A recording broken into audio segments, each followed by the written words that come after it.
Halo anak-anak, bagaimana kabar kalian dan keluarga di rumah? Semoga tetap sehat dan semangat menjalani kegiatan selama pandemi ini ya. Oke, hari ini kita akan belajar sosiologi seperti biasa dengan cara yang sedikit berbeda. Kalau biasanya kita akan ada di kelas, hari ini kita akan belajar online ya, tetap bersama Bu Rosida. Oke, nah hari ini kita akan melanjutkan materi kita tentang penelitian sosial untuk lebih mendalam membahas tentang cara mengumpulkan atau metode pengumpulan data ketika kita melakukan sebuah penelitian. Oke. Sebelum masuk ke materinya, mari kita mereview sedikit pelajaran kita sebelumnya ya, ketika kita masih bertemu di sekolah. Oke. Kita akan melihat langkah-langkah dalam penelitian sosial ya. Ada 5 langkah yang harus kita lakukan sebelum kita melakukan penelitian ya. Yang pertama adalah kita mesti menentukan topik terlebih dahulu. Waktu menentukan topik atau memilih topik itu harus memperhatikan beberapa persyaratan. Yang pertama seperti topik yang kita pilih itu harus menarik ya. Kemudian kita juga yakin bahwa datanya itu ada dan tersedia untuk bisa kita olah. Yang ketiga itu mungkin topiknya itu adalah hal-hal baru yang mungkin belum pernah diteliti oleh orang gitu ya, sehingga itu menarik. Dan terakhir, pastikan topik yang kita pilih adalah topik yang bermanfaat. Jadi penelitian kamu bisa bermanfaat untuk orang lain. Tahap yang kedua adalah melakukan studi pendahuluan ya.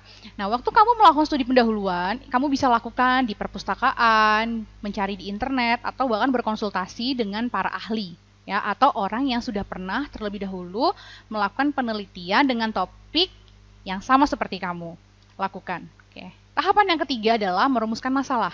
Ya, waktu merumuskan masalah yang harus kamu lakukan adalah memastikan bahwa rumusan masalahmu dalam bentuk pertanyaan ya, karena rumusan masalah harus dalam bentuk pertanyaan. Nah, pertanyaan yang kamu buat, yang kamu rancang itu harus mengandung variabel. Nah, itu ada yang disebut variabel terikat dan variabel bebas.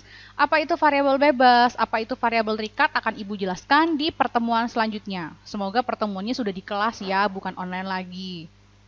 Nah, langkah yang keempat adalah kita merumuskan hipotesis. Nah, merumuskan hipotesis itu berarti kita membuat sebuah anggapan dasar atau membuat sebuah asumsi. Ibu contohkan kembali, misalnya contohnya adalah kita mau meneliti tentang apakah jarak rumah siswa akan berpengaruh terhadap prestasi siswa.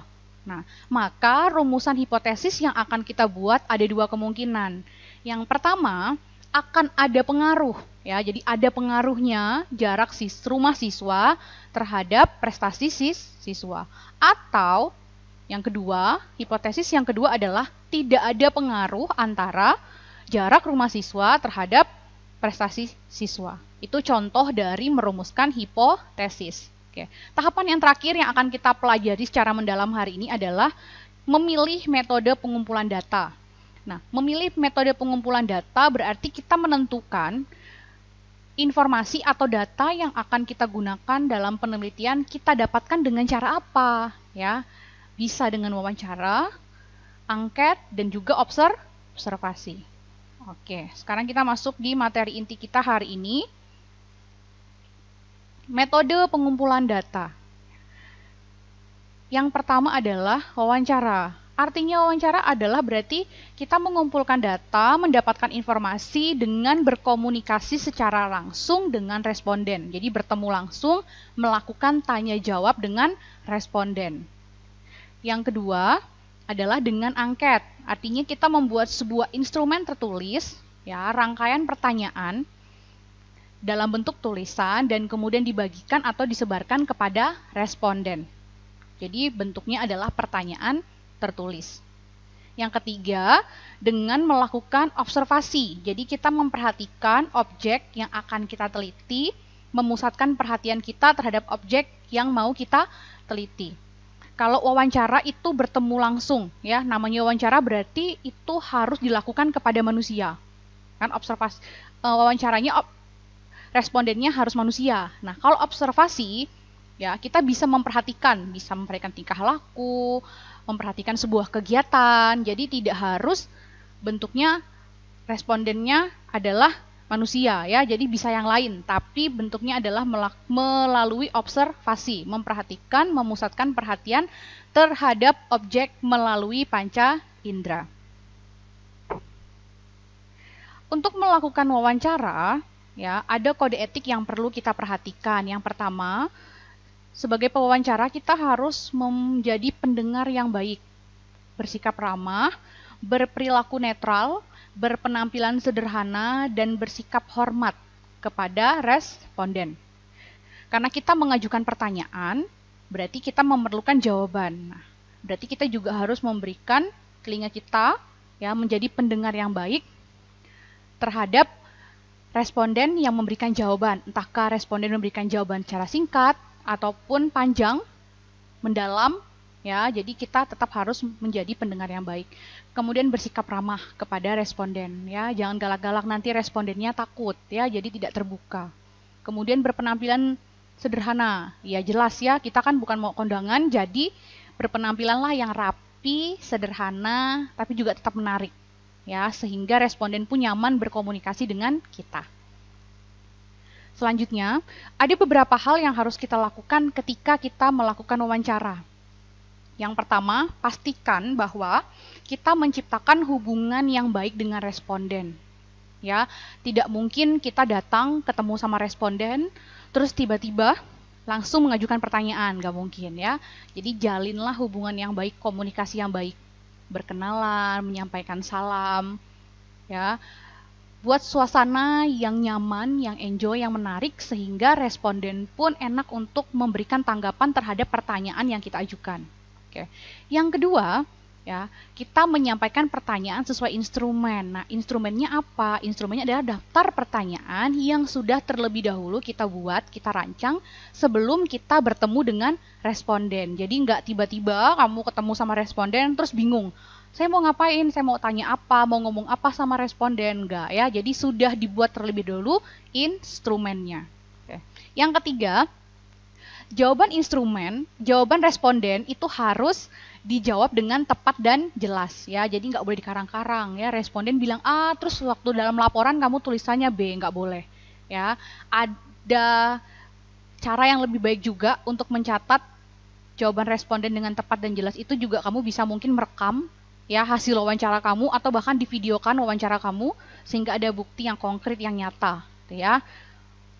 Yang terakhir adalah ketika kamu melakukan wawancara, ya itu kesempatan untuk menggali informasi dengan lebih dalam, ya. Jadi ketika tidak paham atau kurang jelas jawaban dari responden atau mungkin kurang mendalam jawabannya, kamu bisa tanya lagi, ya. Atau mungkin nanti ketika responden pun memberikan pertanyaan karena mungkin kurang paham dengan pertanyaanmu, juga jelaskan dengan lebih mendalam lagi maksud dari pertanyaanmu sampai responden mengerti. Oke. Selanjutnya adalah kekuatan dari wawancara. Jadi kalau kita menggunakan metode wawancara untuk mengumpulkan informasi, apa aja sih kekuatannya? Ya, Ibu mencatat ada 6 kekuatan dari metode wawancara yang kita pilih. Ya, yang pertama, datanya itu lengkap. Kenapa datanya lengkap? Karena kita memperoleh langsung dari responden, dan responden adalah sumber terpercaya yang akan menjadi informan kita. Jadi bukan orang lain ya, tidak pakai perantara, jadi langsung kepada respondennya, jadi bertemu langsung ya. Pertanyaannya lebih fleksibel, jadi kalau kita udah mulai merasa kayaknya respondennya mulai melenceng ke sini, melenceng ke sana jawabannya, kita boleh membalikkan gitu ya, mulai mengajak responden untuk kembali fokus kepada pertanyaan ya. Kemudian responden juga bisa bersikap lebih terbuka ya, sehingga informasi dapat dipercaya. Asal kita bisa tadi ya, syarat-syarat tadi waktu melakukan wawancara tuh bangun komunikasi yang baik. Oke. Kemudian kamu juga punya kesempatan kalau seandainya jawaban dari responden itu tidak kurang mendalam atau mungkin tidak sesuai dengan pertanyaan, kamu bisa tanya lagi gitu ya, punya kesempatan. Atau sebaliknya, responden juga punya kesempatan untuk bertanya kepada peneliti apabila pertanyaan yang diajukan kurang jelas. Sedangkan kelemahan dari wawancara sendiri itu juga Ibu catat ada 6. Yang pertama, kita harus memastikan bahwa responden itu bersedia untuk diwawancara, karena tidak semua orang punya waktu, punya kesempatan atau kepercayaan diri bahkan untuk melakukan wawancara secara langsung dengan peneliti. Ya, yang kedua, kita juga pasti perlu biaya, tenaga, dan waktu yang banyak. Kamu bayangkan kalau seandainya kita punya responden, punya objek yang mau diteliti sebanyak 50 orang. Berarti kita mesti ketemu 50 orang yang mungkin tempat tinggalnya berjauhan. Ya, perlu biaya, perlu waktu, dan juga tenaga. Ya. Kemudian kelemahan selanjutnya adalah kita harus memastikan bahwa responden ya atau informan kita tersebut adalah orang yang dapat berbicara. Jadi kalau dia tidak bisa berbicara, maka metode ini tidak mungkin bisa dilakukan. Oke. Yang terakhir, yang sangat penting untuk metode wawancara, kelemahannya adalah sangat sulit untuk menyembunyikan identitas responden dari peneliti. Jadi peneliti pasti tahu karena ya bertemu langsung gitu ya. Tapi kalau metode yang lain mungkin ya kita masih bisa menyembunyikan identitas dari responden. Jadi peneliti itu bisa aja nggak tahu, oh ini siapa yang mengisi nih jawabannya gitu ya. Tapi kalau menggunakan metode wawancara, peneliti pasti tahu. Oke. Metode yang selanjutnya adalah angket. Nah, angket sendiri memiliki 3 bentuk. Yang pertama adalah angket terbuka, yang kedua angket tertutup, yang ketiga angket semi terbuka. Angket terbuka itu adalah angket yang daftar pertanyaan sudah disediakan oleh peneliti, sedangkan jawaban diisi sendiri secara bebas oleh responden. Ya, jadi responden mengisi secara bebas, tapi tetap jawaban sesuai dengan pertanyaan. Ya, pertanyaannya apa, jawabannya yang sesuai. Oke. Yang kedua adalah angket tertutup. Kebalikan dari yang terbuka. Jadi kalau angket tertutup, pertanyaan sudah disediakan oleh peneliti dan jawaban juga sudah disediakan oleh peneliti. Jadi responden tinggal memilih atau menjawab berdasarkan option yang sudah disediakan oleh peneliti. Oke, jadi kalau yang terbuka itu seperti kalau lagi ulangan, kalian berarti bentuk soalnya adalah bentuk soal esai atau isian singkat. Sedangkan angket tertutup bentuknya pilihan ganda.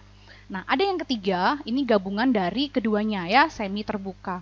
Jadi peneliti membuat pertanyaan, kemudian disediakan option atau pilihan yang sudah ada jawabannya oleh peneliti, tapi juga diberikan kesempatan titik-titik gitu ya, diberikan kesempatan untuk responden mengisi jawaban yang lain yang mungkin tidak sesuai atau tidak ada di pilihan yang disediakan oleh peneliti. Oke.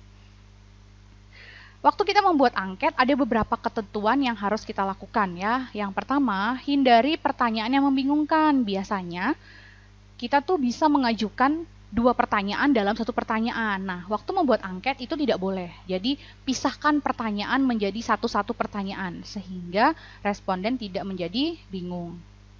Yang kedua, kita wajib menggunakan bahasa yang sederhana. Ya, gunakan juga bahasa Indonesia yang baik dan benar. Jangan menggunakan bahasa daerah, ya, karena tidak semua orang bisa menjawab dengan bahasa daerah si peneliti. Oke, yang ketiga, hindari pertanyaan abstrak yang membuat orang lain berpikir bingung, ya. Ini jawabannya seperti apa gitu ya. Jadi hindari pertanyaan yang seperti itu. Dan yang terakhir, hindari pertanyaan yang mengarahkan. Jadi peneliti tidak boleh memberikan arahan jawaban kepada responden melalui pertanyaan angket yang dibuat. Oke. Untuk kekuatan dari metode pengumpulan data menggunakan angket, Ibu catat ada 6. Oke, yang pertama, waktu, biaya, dan tenaga hemat. Kenapa? Kita cukup ketik pertanyaan dalam kertas, fotokopi, sebarin. Ya kan? Jadi lebih hemat waktu, biaya, dan tenaga. Ya.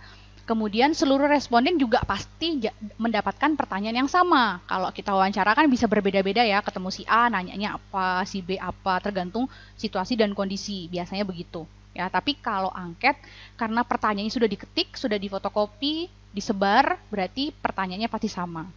Kemudian yang ketiga, peneliti tidak perlu hadir, jadi kita nggak perlu hadir bertemu masing-masing responden. Ya, jadi tidak perlu, jadi kita tinggal bagikan ke mereka. Kemudian mungkin kita tetapin hari kapan mau kembali lagi, atau nanti kapan mau dikumpulkan, atau kapan saya bisa datang lagi ke rumah. Ya udah, jadi dia ngisi bebas kapan aja, gitu ya. Oke, yang keempat, identitas juga bisa disembunyikan. Jadi responden tidak perlu mengisi bagian identitas, misalnya nama, gitu ya, atau mungkin misalnya jenis kelamin, atau mungkin usia. Jadi identitas itu bisa disembunyikan. Yang penting pertanyaan tetap dijawab oleh responden.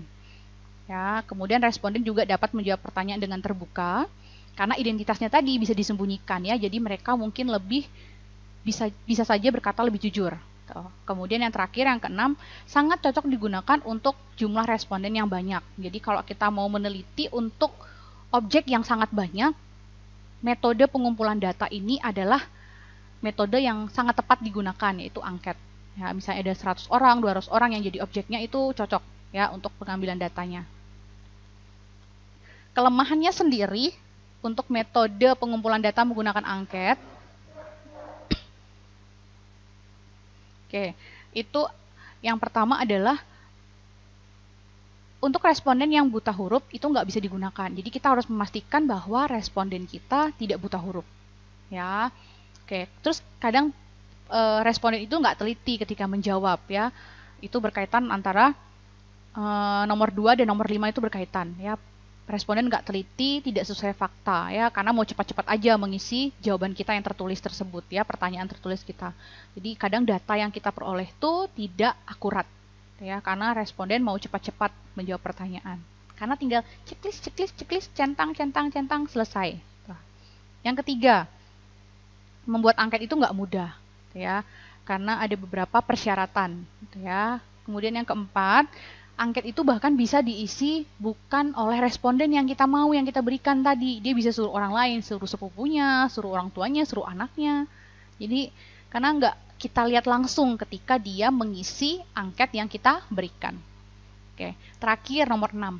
Sulit mendapat jaminan bahwa seluruh angket akan kembali. Kita sebarin 200 angket, kemudian yang kembali apakah 200 belum tentu. Ya. Jadi itu adalah kelemahan dari metode pengumpulan data menggunakan angket. Oke. Selanjutnya adalah kita masuk di metode yang terakhir, yaitu metode observasi. Ada beberapa hal yang bisa kita amati ketika observasi. Ya, yang pertama adalah pelaku. Ya, berarti orang ya, kita bisa mengamati orang. Terus kita juga bisa mengamati sebuah kegiatan. Kita mengobservasi misalnya kegiatan pensi ya, terus mengobservasi sebuah tujuan, kita mengobservasi ruang, waktu, kegiatan dan juga benda ya. Itu adalah hal-hal yang dapat diamati ketika melakukan observasi. Bentuk observasi sendiri ada dua. Yang pertama adalah observasi yang disebut partisipan ya. Partisipan artinya kita sebagai peneliti terjun langsung, terlibat langsung dalam kegiatan atau sesuatu yang sedang kita observasi. Misalnya, kita mau mengobservasi kehidupan petani. Jadi pilihannya ada dua ya. Jadi kita bisa langsung ikut terjun langsung bersama petani, pergi ke sawah ya, menggarap sawahnya, ikut panas-panasan, berlumpur-lumpur gitu. Atau kita juga bisa tinggal bersama para petani, memperhatikan kehidupan mereka ya. Mereka bangun pagi jam berapa, siangnya kemana, sorenya ngapain, sampai malam, sampai mereka istirahat itu seperti apa. Nah, itu berarti kita sebagai menggunakan observasi partisipan. Yang kedua, ya, yaitu disebut observasi non-partisipan. Kita hanya mengamati dari jauh, tidak perlu terjun langsung. Misalnya, kita mau mengamati tentang gelandangan, kita tidak perlu menjadi gelandangan ya. Jadi kita cukup memperhatikan dari jauh, melihat atau bahkan mungkin melihat mereka gitu ya. Memperhatikan mereka tuh hidupnya seperti apa, tapi tidak perlu menjadi gelandangan ya. Oke. Kekuatan untuk observasi sendiri itu ada 4 ya. Yang pertama dan yang kedua itu saling berhubungan ya. Jadi kita tuh dapat memperoleh beberapa data, beberapa informasi yang tidak bisa kita peroleh melalui wawancara atau angket. Ya, misalnya ya, pertumbuhan. Jadi kita kalau pertumbuhan itu lebih cocok untuk diobservasi, jadi diperhatikan ya dari kecil sampai besar. Makanya tadi itu membutuhkan waktu dan biaya yang besar juga ya kalau melakukan observasi. Oke. Kemudian yang ketiga, Observasi itu akan mudah kita lakukan untuk penelitian yang observan kita itu yang kita observasi, responden kita itu sibuk. Ya, jadi kalau misalnya orang sibuk kan nggak punya waktu untuk diwawancara, terus malas juga dia mau ngisi angket, nggak ada waktu. Jadi ya udah kita ngikutin dia aja, kita perhatikan dia seperti apa, kehidupannya seperti apa. Jadi kita yang sibuk, bukan dianya, ya. Terakhir, ya, memungkinkan pencatatan serempak untuk beberapa hal yang ingin diteliti. Pencatatan serempak maksudnya adalah kalau kita mau observasi itu juga salah satu bentuknya itu bisa bentuk checklist begitu ya. Jadi kita udah siapin daftarnya misalnya. Saya mau mengamati mengobservasi kelas 10 I1 dan 10 I2. Oke, mana nih anak-anak yang rajin? Checklist. Oh, mana nih anak-anak yang rajin bertanya? Kan? Mana ini anak-anak yang suka tidur di kelas, suka mengantuk di kelas gitu ya. Jadi dalam banyak hal yang ingin kita teliti, yang kita perhatikan itu bisa dalam waktu yang bersamaan ya untuk kita teliti dan kita lakukan. Oke, untuk kelemahannya sendiri kita memerlukan waktu yang lama ya karena kita mengobservasi, memperhatikan dengan teliti, dengan seksama. Jadi pasti perlu waktu yang lama. Oke. Untuk fenomena yang sudah pernah terjadi nggak mungkin kita observasi karena udah lewat ya. Sudah bersejarah dia, tidak mungkin kita observasi. Oke. Kemudian ada kegiatan yang informasinya tidak bisa kita dapatkan melalui observasi. Misalnya kita mau tahu tentang rumah tangga orang, memperhatikan rumah tangga orang gitu ya. Nggak bisa, nak. Ya. Tidak bisa memperhatikan kehidupan rumah tangga. Nggak mungkin. Tapi kalau kita wawancara mungkin bisa ya. Tapi kalau memperhatikan nggak mungkin juga kita tinggal di rumahnya bersama mereka begitu ya. Nah, itu nggak boleh. Oke, yang keempat, untuk kelemahan dari observasi. Objek yang sadar, ya, objek yang kita teliti itu bisa saja merubah perilakunya ya sesuai dengan yang diinginkan. Jadi mereka jadi berubah perilakunya kalau mereka sadar sedang diobservasi. Jadi anak-anak baik gitu ya. Terus kalau misalnya di kelas lagi mengobservasi tiba-tiba rajin bertanya padahal malas banget tanya. Yang biasanya ngantuk jadi nggak ngantuk begitu kan karena sadar sekarang saya lagi diobservasi, berubah semuanya. Ya. Oke, yang kelima, pengumpulan data dapat dihentikan karena faktor luar. Jadi namanya mau observasi, misalnya mau observasi kegiatan. Ya, semuanya bisa terkendala, dihentikan misalnya terjadi hujan, bencana alam gitu ya. Hal-hal yang tidak kita kehendaki di luar ya, dari faktor luar, faktor lingkungan. Jadi kelemahannya itu. Oke. Demikian materi kita hari ini. Ibu akan memberikan tugas di rumah. Ya, silahkan dibaca di slide. Dan Ibu juga akan membacakannya. Yang pertama ya, seandainya bayangkan ya, Anda adalah seorang peneliti. Di tengah kondisi saat ini, COVID-19 ini, topik apa yang akan Anda pilih untuk diteliti? Coba berikan alasan. Kenapa memilih topik tersebut untuk Anda teliti di tengah kondisi yang seperti saat ini?